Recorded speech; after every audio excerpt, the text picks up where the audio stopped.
नमस्कार मित्रों, स्वागत है आपका एक बार फिर से हमारे YouTube चैनल पर टेक वर्ड्स। तो देखिए, आजकल जो सबसे बड़ी एक विश्व अर्थव्यवस्था में जो सबसे बड़ी न्यूज़ चल रही है वह है जो अमेरिका का 500% टैरिफ है। उसके बारे में ये है कि आखिर ये टैरिफ है क्या, जो आप सुन रहे होंगे कि 500% ये टैरिफ लगाएगा ब्रिक्स कंट्री पे। तो इसका क्या असर पड़ने वाला है भारत पर, आज हम देखेंगे कि ये टैरिफ्स है क्या, और ख़ास तौर से तेल खरीदने वाले देशों के लिए ये टैरिफ है जो रूस से तेल खरीदते हैं। तो चलिए देखते हैं।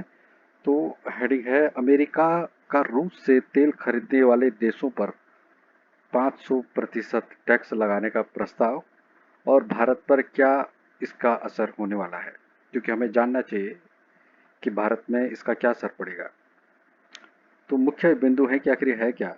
तो अमेरिका एक नया विधेयक ला रहा है, कानून ला रहा है, जो रूस से व्यापार करने वाले देशों जैसे भारत और चीन से आने वाले उत्पादों पर 500% टैरिफ लगाने का प्रावधान करता है।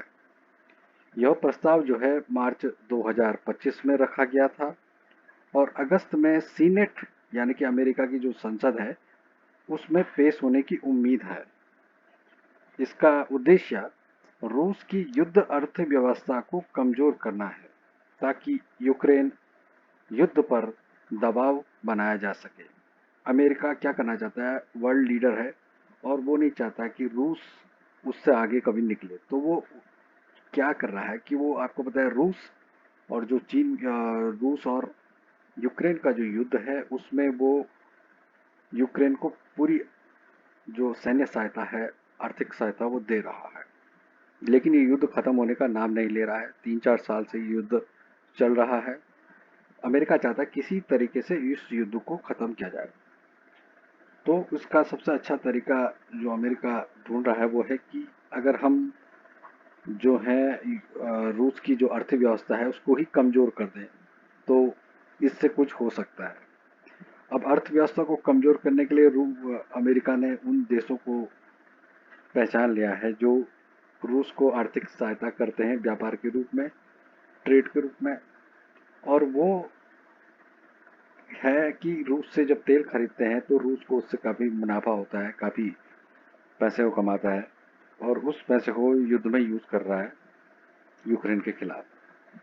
अब इसलिए अमेरिका ये बिल लाने वाला है जिसका असर जो है निश्चित तौर पे इंडिया पे, भारत पे यानी और रूस पे पड़ने वाला है। तो यही है कि मार्च 25 में इस बिल को जो है वो लाया गया था, ये प्रस्ताव इसका। और अगस्त में जो वहाँ की जो संसद है, सीनेट, उसमें इसको पेश किया गया। इसका जो उद्देश्य है वो है रूस की अर्थव्यवस्था को कमजोर करना, ताकि यूक्रेन और युद्ध जो चल रहा है उस पर, रसिया पर, जो रूस पर है, वो दबाव बनाया जा सके। अब देखते हैं कि इसमें ये विधेयक क्या कहता है।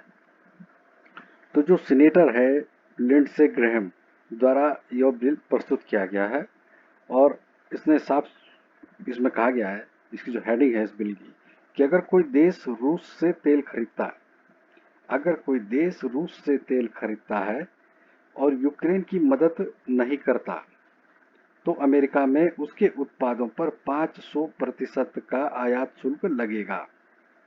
यानी कि अमेरिका में जब उस देश के प्रोडक्ट जब जाएंगे तो उन पर भारी टैक्स लगेगा, जिससे उनकी कीमतें अमेरिका के बाजारों में बढ़ जाएगी और लोग उस प्रोडक्ट को नहीं खरीदेंगे। जब लोग उस प्रोडक्ट को नहीं खरीदेंगे तो जाहिर सी बात है वो प्रोडक्ट अमेरिका के मार्केट से बाहर हो जाएगा, और इसलिए जो देश वहाँ पर अपना प्रोडक्ट बेचना चाहते हैं उनको इससे नुकसान होने वाला है। अब इसमें देखिए क्या है कि भारत और जो चीन है वो रूस का करीब 70% तेल खरीदते हैं। ये तो मात्र जो दो देश हैं, एक हमारा भारत और दूसरा है चीन, तो रूस का जो है वो 70% तेल खरीदते हैं, जिससे माना जा रहा है कि वे रूस की युद्ध मशीन को समर्थन दे रहे हैं। क्योंकि युद्ध लड़ने के लिए आपकी पास पैसे होने चाहिए, अर्थव्यवस्था आपकी अच्छी होनी चाहिए, और वो पैसा उसका आ ही रहा है, इसलिए वो युद्ध के लिए वो जो साजो सामान उसको चाहिए वो जुटा ही रहा है।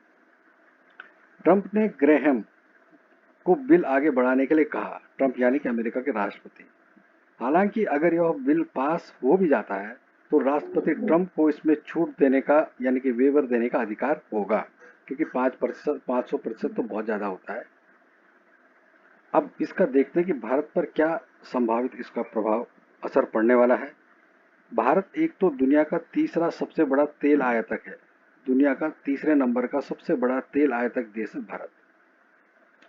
फरवरी 2022 में यूक्रेन युद्ध शुरू होने के बाद भारत ने रूस से सस्ता तेल खरीदना शुरू किया।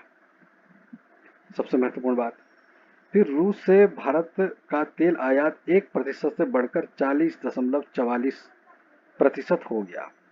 एक से बढ़कर सीधे 40 से 44% हो गया। फिर मई 25 में भारत ने 1.96 मिलियन बैरल प्रतिदिन रूस से तेल आयात किया। ये बहुत बड़ा क्वांटिटी है, 1.96 मिलियन बैरल प्रतिदिन।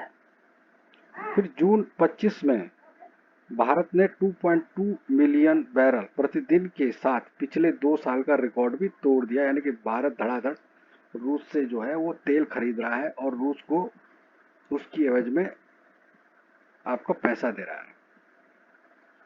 अगर अमेरिका 500% टैरिफ लागू करता है तो भारत से अमेरिका भेजे जाने वाले उत्पाद बेहद महंगे हो जाएंगे, जिससे भारत का निर्यात प्रभावित हो सकता है नहीं होगा।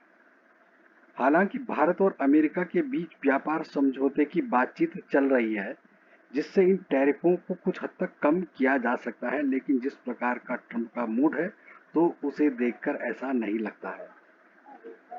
ट्रंप की रणनीति और शर्तें। व्हाइट हाउस चाहता है कि इस बिल को थोड़ा कम सख्त बनाया जाए। ग्रैहम ने बिल में छूट का प्रावधान जोड़ा है, जिससे ऐसे देशों को राहत मिल सकती है जो यूक्रेन का समर्थन करते हैं।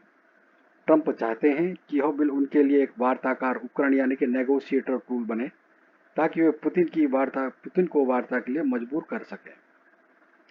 अब इस पर रूस ने भी कुछ प्रतिक्रिया दी है इस बिल पर। रूसी प्रवक्ता दमित्री पेस्कोव ने कहा, सीनेटर ग्रैहम रूस विरोधी विचारों के लिए जाने जाते हैं। अगर उनके हाथ में होता तो ये प्रतिबंध बहुत पहले लागू हो जाते। क्या इससे यूक्रेन संकट सुलझेगा? यह उनके लिए सोचने की बात है जिन्होंने यह प्रस्ताव दिया है। तो ये रूस के जो आपके प्रवक्ता हैं दिमित्री पेस्कोव ने कहा है। अब इससे क्या निष्कर्ष निकलता है कि अमेरिका का यह प्रस्ताव भारत जैसी देशों के लिए आर्थिक रूप से चुनौतीपूर्ण हो सकता है। बिल्कुल हो सकता है। भारत को अब सामरिक संतुलन बनाना होगा। रूस से तेल खरीदना जारी रखना या अमेरिका से व्यापारिक संबंधों को प्राथमिकता देना, क्योंकि भारत के लिए दोनों ही देश बहुत महत्वपूर्ण है आर्थिक रूप से। अमेरिका में 500% टैरिफ लागू होने की स्थिति में भारत के जो टेक्सटाइल हैं, जेम्स ज्वेलरी है, आईटी है और फार्मा जैसी क्षेत्रों को नुकसान हो सकता है। तो जो ये सेक्टर है, टेक्सटाइल हो गया, जेम्स ज्वेलरी होगी, आईटी होगी यानी कि इंफॉर्मेशन टेक्नोलॉजी और फार्मा, इन क्षेत्रों पर इसका भारी असर पड़ सकता है। तो ये आने वाले समय में पता लगेगा कि इस बिल की रूपरेखा क्या होती है, किस प्रकार ये करवट लेता है, कैसे आगे आएगा। तो चलिए, ये था आज का एक टॉपिक जिस पर हमने बातचीत करी। आगे आपसे फिर मुलाकात होंगे, तब तक आप सभी का बहुत बहुत धन्यवाद।